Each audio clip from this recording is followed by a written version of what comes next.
sería la parte celular? Agua. Sí, pero estamos hablando de oxígeno no es líquido. ¿Qué se mueve? ¿Es un líquido? ¿Por qué?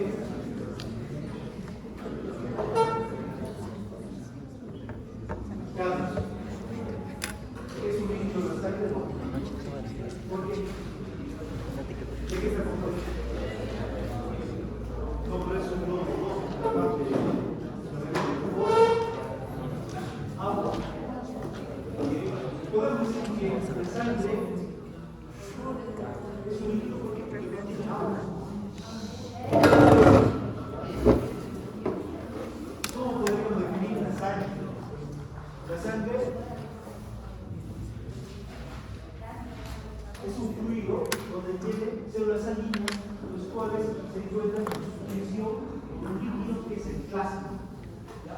Este plasma lo está formado por 90% agua y presenta células sanguíneas. Arturo, ¿qué células sanguíneas hay en la sangre?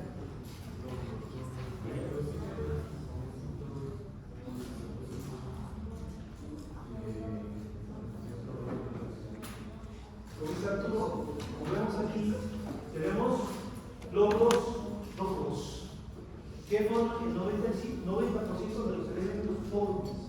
Tenemos glóbulos blancos, como ser neutrófilos, eosinófilos, basófilos. Tenemos también a los monocitos, a los linfocitos. Entonces, todo esto me forma las células sanguíneas. Ahora, me dice que la sangre comparte de los tres estados de la materia. El sodio, ¿por quién estaría representado? ¿Pero? Estaría representado por los elementos fórmicos que serían los glóbulos rojos. ¿Por qué? Porque se encuentran en mayor cantidad. El líquido, ¿por quién estaría representado? Por el plasma. ¿Y el gaseoso? Oxígeno. Estaría representado por el oxígeno. Por eso se dice que comparte los tres estados de la materia. Ahora, la sangre tiene varias funciones. Como vemos aquí, tiene una función respiratoria. ¿Cuál sería esta función respiratoria? ¿Qué hace con el oxígeno? Distribuye el oxígeno desde los pulmones hacia los tejidos. Esa sería la función respiratoria. ¿Cuál sería la proteína encargada de captar el oxígeno? La hemoglobina. Entonces forma la hemoglobina que va por la sangre arterial hasta los tejidos y lo entrega a los tejidos. Tiene una función nutritiva. ¿Por qué? ¿Qué nutrientes? Igualmente transporta nutrientes como ser hidratos de carbono, proteínas, lípidos, vitaminas. Igualmente las distribuye por todo el organismo. También tiene una función excretora. Lleva productos de metabolismo celular. Metabolismo como ser urea, creatinina, ácido úrico para que sea eliminado por el riñón. Igualmente tiene una función inmunitaria. ¿Por qué estaría dada esta función inmunitaria? Por los leucocitos, por los linfocitos. Igual tiene globulinas y gamma globulinas, la cual daría la función inmunitaria de la sangre, o sea que va contra los antígenos. Función de correlación humoral. Esto se refiere a que igual tiene una función de transporte de las hormonas. Alfredo, ¿qué hormonas se transportan por la sangre? ¿Qué hormonas recuerdas que se transportan por la sangre? Glucagón. Insulina. ¿Qué tipo de hormonas hay? Endocrina, exocrina, paracrina. ¿Pero qué tipo de hormonas hay?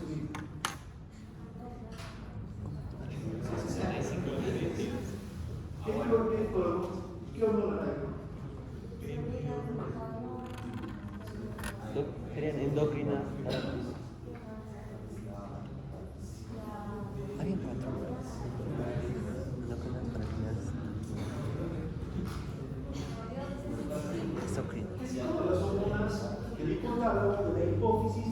se secretan en la sangre. Por eso es su función de corrección moral. Transporta todo este tipo de hormonas. Igualmente la insulina.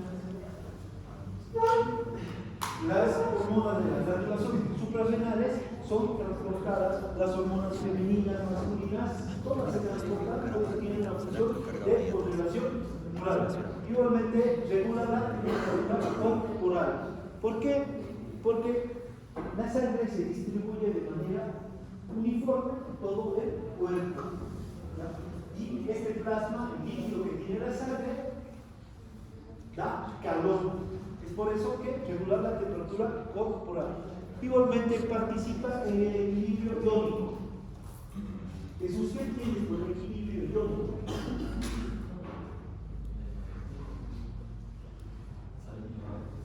¿Cuáles? Sodio y potasio. ¿Qué son? Aniones o cationes. ¿El anión es positivo o negativo? ¿Qué? Negativo. Entonces, ¿sería el sodio un anión? No, es un catión. ¿Qué cationes hay? Sodio, potasio, cloro.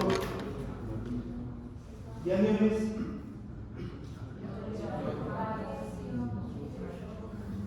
Esos son cationes también positivos.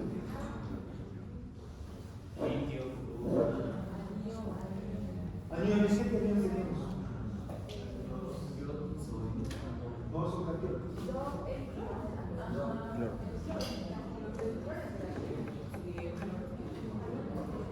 Claro, no metano, le dicen.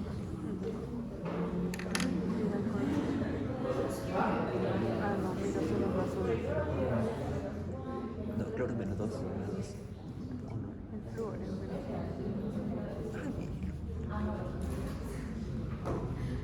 negativo.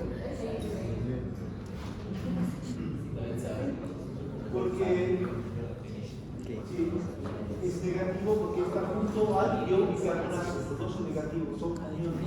Entonces, el equilibrio iónico es el equilibrio en el que hay entre los aniones y los cationes. A eso me digo. ¿Por qué participa?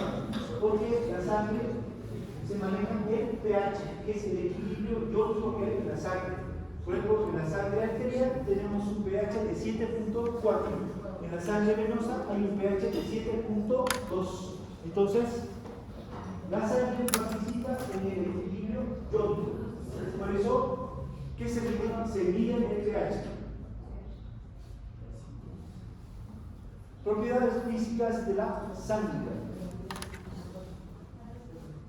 Si observamos aquí tenemos sangre arterial y esta es sangre venosa. ¿Qué color sería este?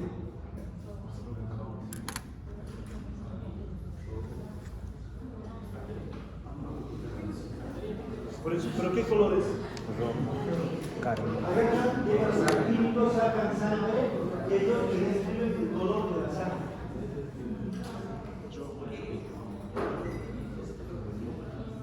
Vino.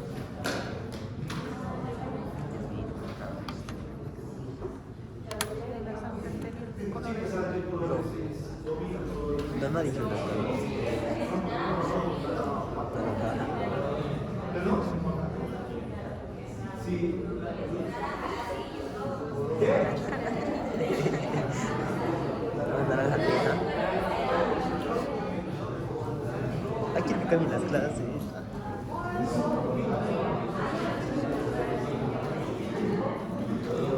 El libro dice que la sangre arterial, si hacemos una gasometría, la sangre arterial tiene un color rojo escarlata. ¿Por qué tendría este color la sangre arterial? Porque está cargado con oxihemoglobina. Por eso tiene este color. En cambio, la sangre venosa, si usted saca sangre de una vena, tiene un color rojo oscuro, a rojo púrpura. ¿Por qué sería esto? Hay una reducción de la oxihemoglobina que estaría dada entonces el color por la hemoglobina reducida. ¿Cuánto es el valor de la hemoglobina reducida? 4. ¿De cuánto era? 3.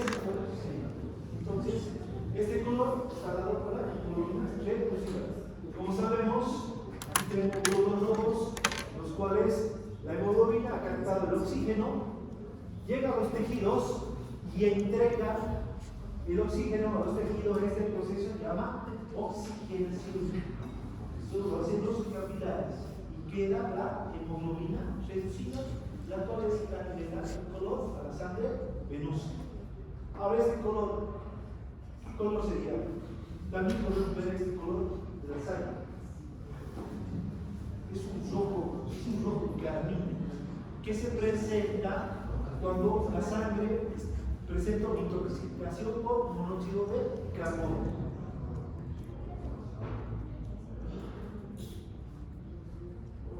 Y aquí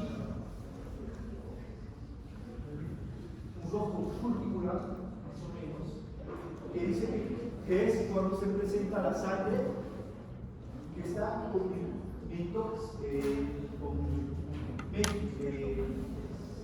metoxihemoglobina. Entonces, esto sería un rojo púrpura.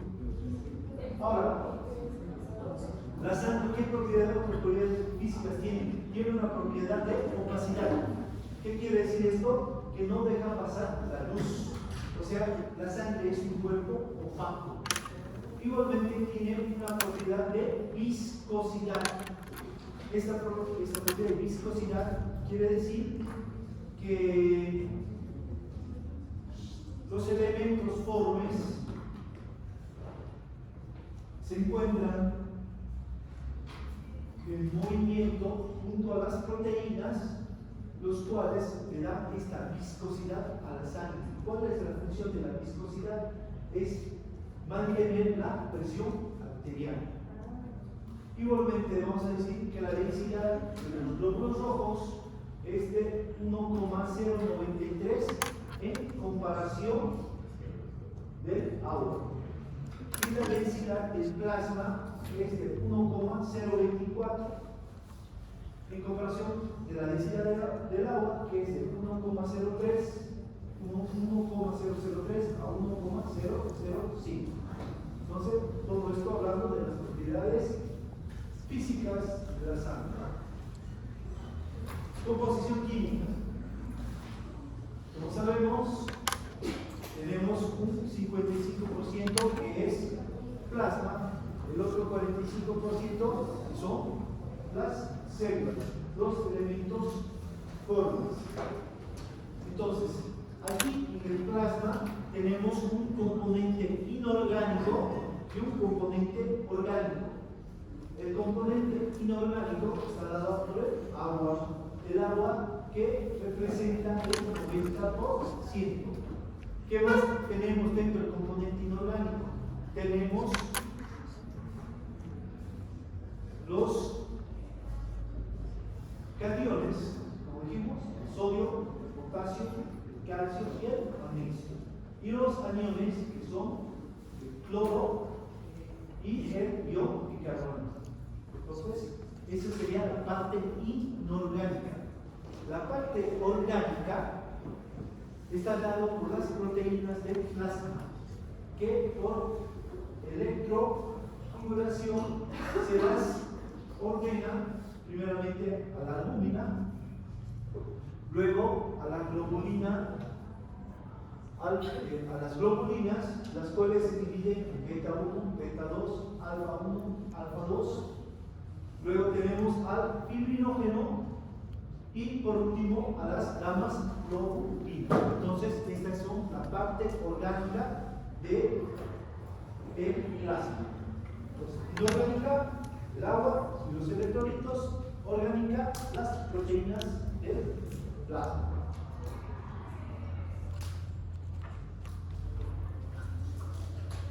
Entonces, aquí tenemos a las proteínas del plasma, primeramente la albúmina.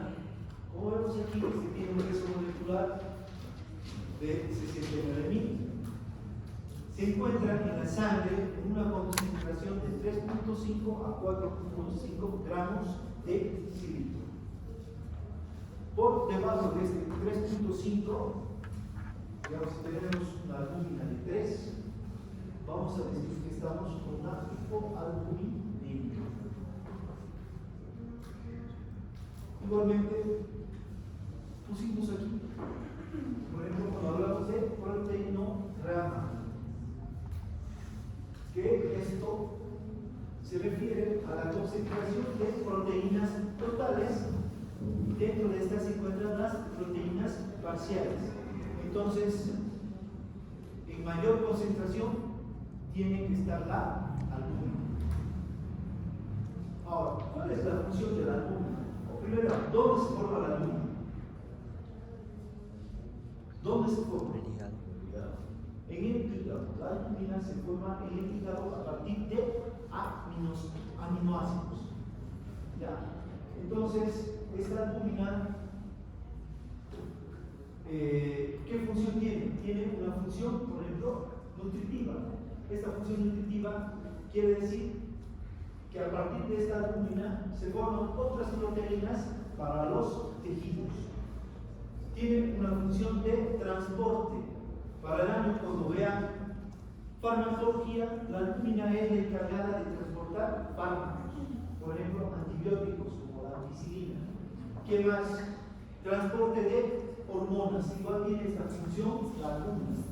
Otra función que tiene la albúmina es de mantener el agua dentro de los vasos sanguíneos.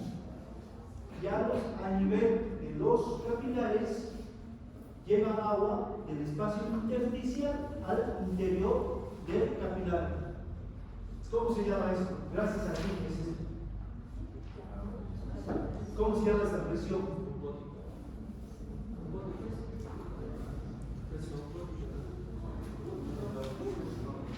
La ley de Frank, ¿cómo se llama esta presión? Coloidosmótica de plasma, que está dada por la albúmina. ¿Quién más ayuda a la albúmina? Esta presión. Coloidosmótica plasmática, aparte de la albúmina.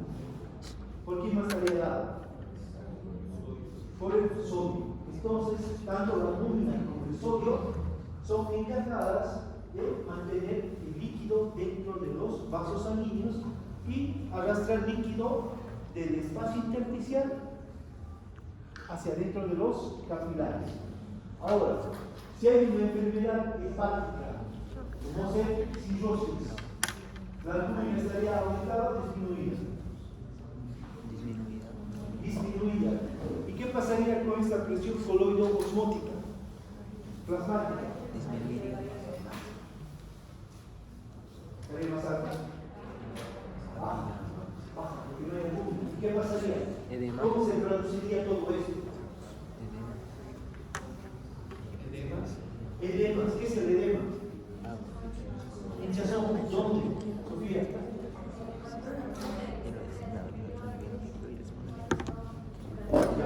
Pero yo estoy hablando de los espacios. El espacio intersticial. Entonces aumenta el espacio que hay entre los vasos sanguíneos y las células. Entonces el edema es el espacio intersticial. ¿Cómo se traduce? Como dice Sofía, sobre todo se traduce a nivel de los miembros inferiores. Pero estos edemas pueden estar a nivel del abdomen, pueden estar a nivel de los miembros superiores, pero generalmente siempre comienza a nivel de los miembros inferiores. Entonces todo es la función de las albúminas. Luego tenemos las globulinas. Estas globulinas que tienen un peso molecular de 15.000 están en una concentración de 1.5 a 3 gramos de silicio. La vamos a dividir en globulinas alfa 1 y alfa 2, la cual el 50% se produce en el hígado y el otro 50% son formadas en el sistema linfático. ¿Cuál es la función de estas globulinas alfa 1 y alfa 2? Igual, intervienen en el transporte de medicamentos y hormonas. Luego tenemos a las globulinas beta 1 y beta 2. Por ejemplo, esta globulina beta 1 también se conoce con el nombre de transferrina. ¿Por qué? Porque es la encargada de transportar hierro. También tenemos al fibrinógeno, que es la proteína más pesada que se encuentra en la sangre. Tiene un peso molecular de 600.000 y está en una concentración de 200 a 400 miligramos de silicio. ¿Cuál sería la función del fibrinógeno? En la coagulación. Entonces, ¿qué pasa aquí? Este fibrinógeno es atacado por la trombina y se degrada a fibrina, que es una red. Esta red de fibrina atrapa glóbulos rojos, atrapa plaquetas y forma coágulos. Y por último tenemos aquí las gamaglobulinas, las cuales tienen una función inmunitaria. ¿Qué otros componentes de la sangre tengo? Tengo los hidratos de carbono, los cuales sobre todo están representados por la glucosa, que si yo tomo mi examen en ayunas, la glucosa va a tener un valor entre 70 a 100 miligramos de silicio. Igualmente voy a encontrar grasas, como ser el colesterol, que tiene que estar menos de 200 miligramos de silicio, y los triglicéridos, igualmente, que tienen que tener un valor menor a 100 miligramos de silicio. Ahora yo le hago la pregunta: si es una persona que tiene colesterol alto, por de 250, triglicéridos 180, y se hace un examen en ayunas, tiene una glicemia de 90, estará todo normal. ¿Por qué? O sea, yo puedo decir, no tienes diabetes, no hay ningún problema. Porque esta persona tiene mucha posibilidad de en algún momento hacer diabetes. ¿Cuál sería el factor de riesgo?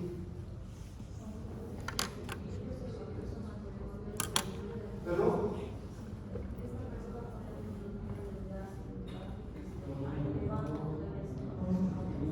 Es una persona obesa. La obesidad es un factor de riesgo.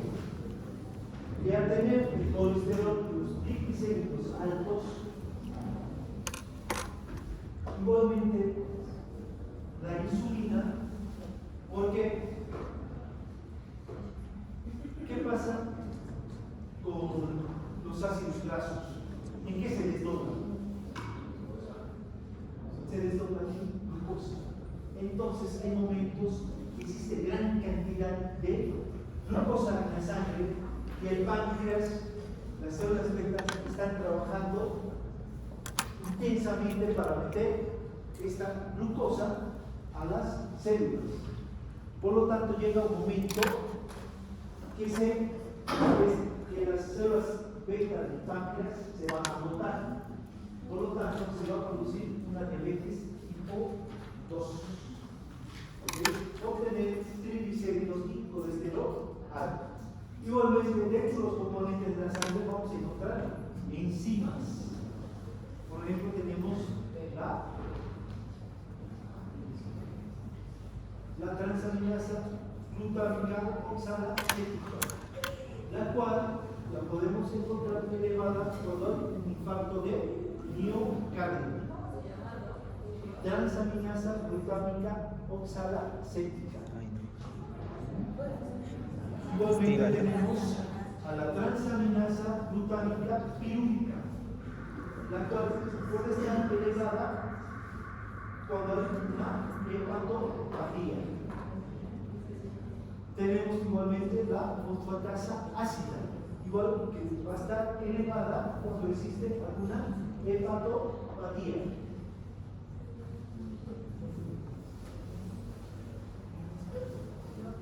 Igualmente tenemos a la fosfatasa alcalina, que esta enzima puede estar elevada cuando hay cáncer de hueso. Igualmente encontramos fermentos dentro de los componentes de la sangre, como ser la amilasa, y los gases como ser el oxígeno y el CO2.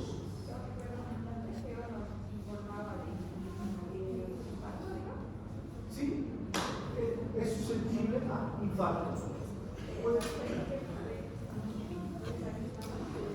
Cuando hay hepatopatía, puede estar elevada la hepatopatía, o sea, vos haces un examen y pides TGO, TGP, y bueno, por ejemplo, hay sospechas de un infarto de miocardio. Un montón de laboratorios. Entre estos está la transaminasa glutámica oxalacética. Y si esta está elevada, te puede orientar hacia un infarto de miocardio.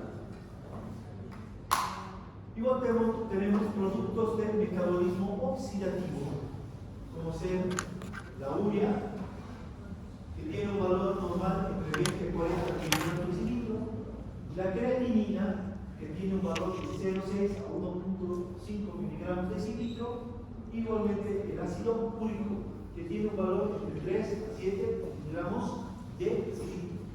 Este ácido úrico puede estar elevado en las personas que consumen grandes cantidades de carne. Entonces, si yo pido un examen de sangre, puedo pedir todo esto. Puedo pedir glucosa, puedo pedir colesterol, triglicéridos, las transaminasas, que sea la oxalacetilolactídica, fosfatasa alcalina, amilasa, los gases mediante una arteriografía, pero no oximétrica,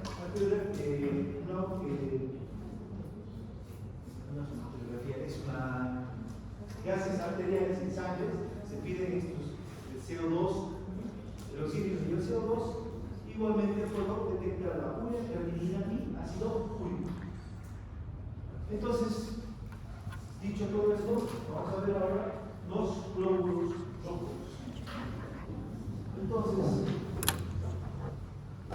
fueron descubiertos en el año 1674